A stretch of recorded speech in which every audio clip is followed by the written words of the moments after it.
Sebuah kalimat menampar saya kemarin dalam diskusi dengan beberapa sahabat di bilangan Jakarta Timur ditemani gerimis. Hari itu, kalimatnya adalah percuma nih kayaknya si bosman bisnis membangun digitalisasi untuk UKM. Karena kayaknya saat ini pendukung investasi arahnya bukan ke masa depan digital, tapi mundur ke masa lalu non-digital. Kepala saya bingung arah pertanyaannya, namun dia meneruskan kalimatnya selaku peneliti ekonomi. Kita semua tahu bahwa 10 tahun dari sekarang atau tahun 2030 ke atas, di mana 80% produk di dunia akan dikuasai oleh UKM yang go global dan go digital. Perusahaan besar akan semakin mahal biaya overheadnya, sehingga untuk mutu yang sama, barang hasil usaha UKM akan lebih murah, lebih handal, dan jadi pilihan masyarakat. Dia melanjutkan monolognya. Sementara Anda, bosman, fokusnya sudah ke sana, membangun banyak platform. Tapi sekali lagi, arah dukungan infrastruktur investasi nasional dan pemerintah tidak sama sekali mendukung banyak digital. Kasian deh lu,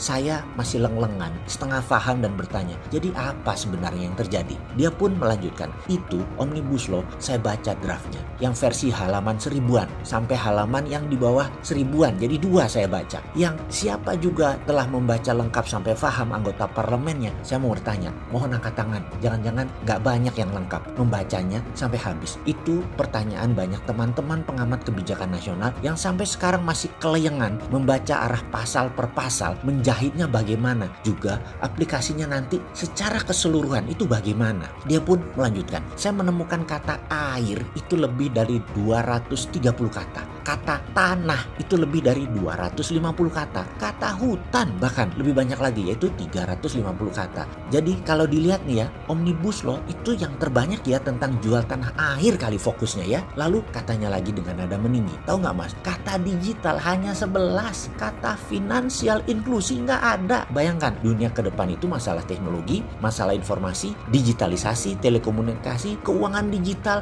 hampir tidak tersentuh. Kira-kira kita bisa memajukan bangsa nggak tuh dengan undang-undang cipta kerjanya? Atau hanya menukar sedikit uang agar bisa masuk ke kantong dengan menghabiskan aset bangsa berupa sumber daya alam? Ini kalimat sangat menohok saya sebagai pemain digital kelas kampung setidaknya. Namun saya mau bilang apa? Itu fakta. Bayangkan usaha untuk membangun UKM Santara dengan funding ke UKM-nya sudah jalan. Kemudian viralmu.id sebagai tool marketing di mana kita tahu setiap UKM penting untuk bisa menjual produknya. UKM punya kendala klasik setelah pendanaan yaitu branding, marketing, dan selling. Itu berusaha kita solusikan. Viralmu.id berusaha menjawab masalah tersebut dengan menyiapkan lebih dari 90.000 promoter atau reseller. Promoter pastinya bisa menjadikan banyak pengangguran.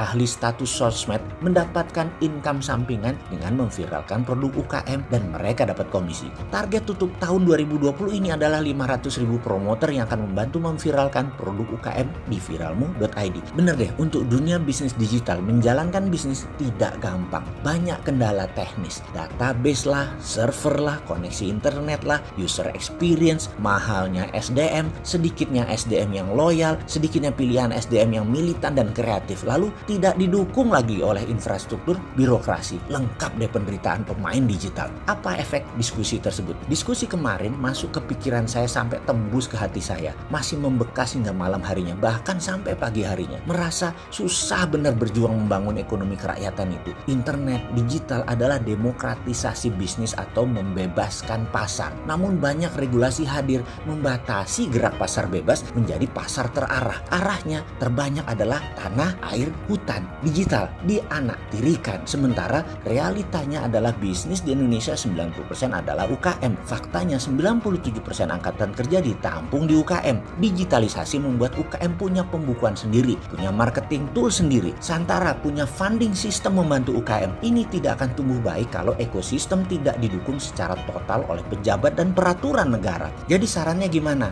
untuk mendapat kemudahan itu? Masukkan dunia digital dengan menyebutkan lebih dari 300 kali di Omnibus Law misalnya, yang nanti yang baru ya. Ini pasti akan membuat kemudahan, pembebasan gerak untuk para pengusaha UKM. Bagaimana usulan ini? Atau bisa nggak kami para pemain ini dikasih perhatian juga?